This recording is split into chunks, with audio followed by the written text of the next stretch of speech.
Then came her first vivid flashback. She was in church, sitting quietly during a hymn, when she suddenly screamed and fell to the floor.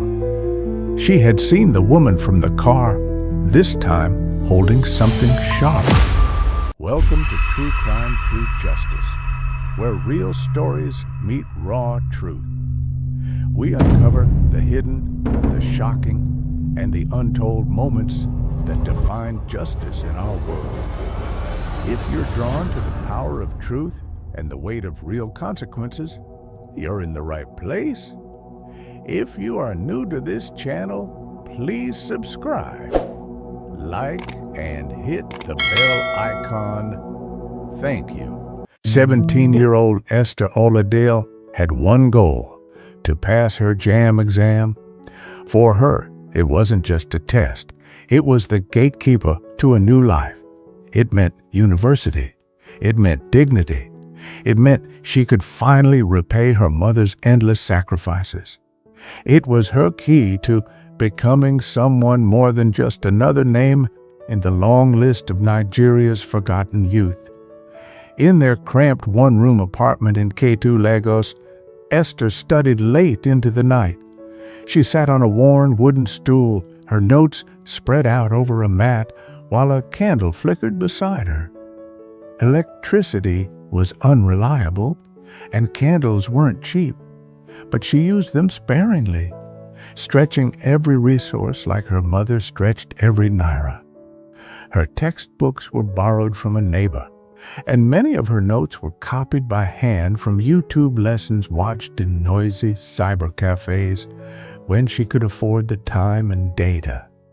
Her mother, Mama Esther, sold plantains and palm oil at the roadside market. She had never been to school herself, but she believed deeply in education. She worked extra shifts and cut back on meals to afford Esther's JAMB form. To her, Esther's success was not just about her daughter's future, it was her own second chance. Esther wasn't the kind of girl to disappoint. Quiet, focused, and intensely introspective, she rarely joined in idle chatter or social outings. Her classmates used to call her Mama Esther because of her serious demeanor, but those closest to her knew better. Beneath her calm was a passionate teenager with big dreams. She wanted to be a journalist, not just any journalist, but one who exposed truth and gave voice to the voiceless. Her love for radio stories had shaped her goal since she was 10. Then came her exam date and an unexpected twist. Her UTME center was assigned not in nearby Ikea or Maryland, but in Epe, a distant town across the Lekki Peninsula. When she saw the notification on her portal, she reread it 5 times, praying it was a mistake. It wasn't. She'd need to be at the center by 6:30 a.m. The journey from K2 to Epe could take over 4 hours, longer with traffic. Public transportation wouldn't even be running that early. Tears stung her eyes, but she wiped them away quickly. She had learned to solve problems, not drown in them. So she made a decision. She would go to her aunt's place in Ajah the night before the exam. Ajah was significantly closer to Ipe, and her aunt was supportive and kind. Esther believed that this plan would keep her safe. She discussed it with her mother, and they agreed it was the best option. That evening, Esther packed her bag meticulously. She included her JAMB slip, her ID, a Bible her mother gave her on her 15th birthday, and a small purse holding 3,500 naira, enough for fare, snacks, and emergencies. She also packed a folded piece of paper where she had scribbled motivational quotes. One read, "If your dreams don't scare you, they aren't big enough." She wore a plain t-shirt, jeans, and sneakers. Her hair was in neat cornrows. Before she left, she hugged her little brother tightly and touched her mother's feet. a Yoruba gesture of respect. "Call me as soon as you get to your aunt's place," her mother said, her voice unsteady. "I will, Mommy." "I promise." Mama Esther stood by the doorway, silently mouthing prayers as her daughter disappeared into the buzzing Lagos evening.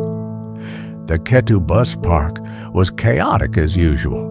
Danfoss barked destinations, hawkers weaved between traffic, and conductors yelled prices. Esther moved with purpose, scanning for a vehicle going towards Ajah. That's when she noticed a sleek, black Toyota Camry, parked just off the main road.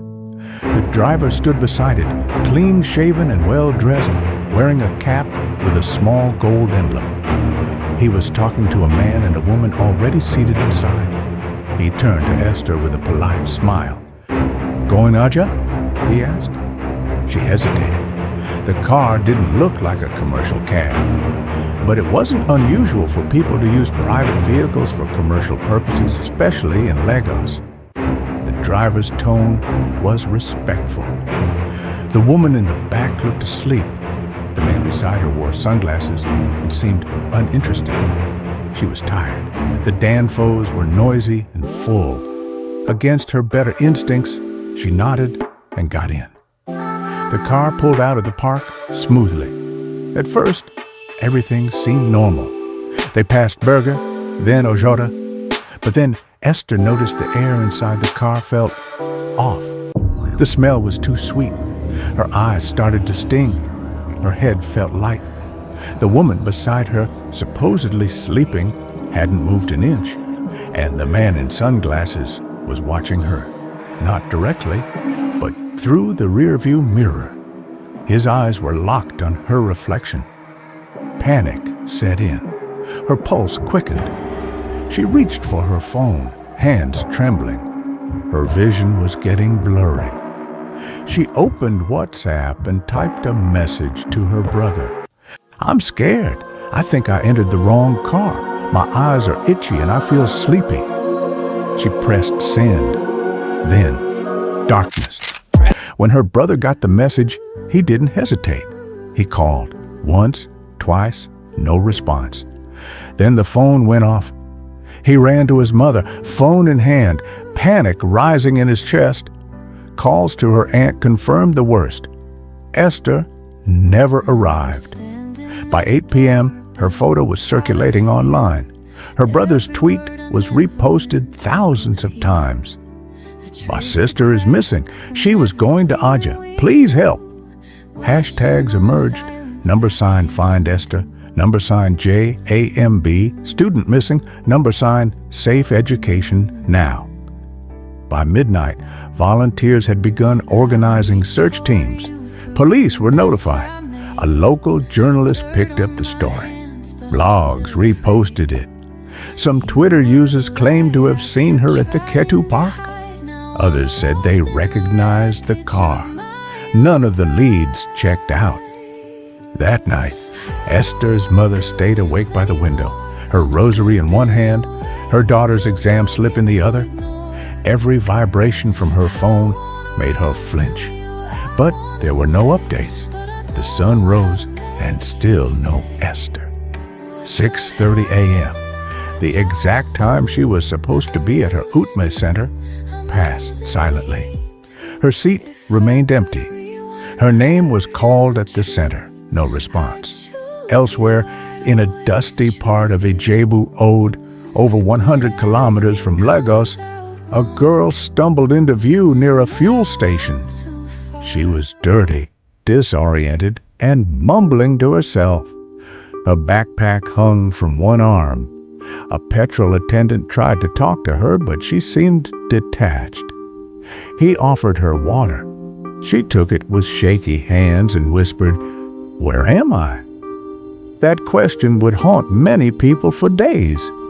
The police arrived within 30 minutes. One of the officers recognized her immediately from the trending images online. It was Esther Oladele, alive but broken. She was taken to a hospital. Tests confirmed she had been drugged with a sedative used to render people unconscious for extended periods. There were no signs of sexual assault or physical abuse, but her mental state was fragile. She flinched at sudden noises and sobbed randomly. She didn't remember much, just flashes, the stinging air, the unmoving woman, a man whispering, "Money must drop." Then, nothing. Her family arrived by evening. Her mother screamed when she saw her. The brother burst into tears. Esther blinked slowly and whispered, "I thought I was going to die." Her recovery was long and painful. She began attending trauma counseling at a local support center. At first, she barely spoke. Her therapist encouraged her to draw instead. She produced haunting images, shadowy cars, empty eyes, dark tunnels. Weeks passed. Then came her first vivid flashback. She was in church, sitting quietly during a hymn, when she suddenly screamed and fell to the floor. She had seen the woman from the car, this time holding something sharp. That night, she couldn't sleep. She sat by her bed reading Psalm 91 aloud, over and over. When JAMB results came out, Esther had passed, not brilliantly, but enough to gain admission to a polytechnic in Ogun State.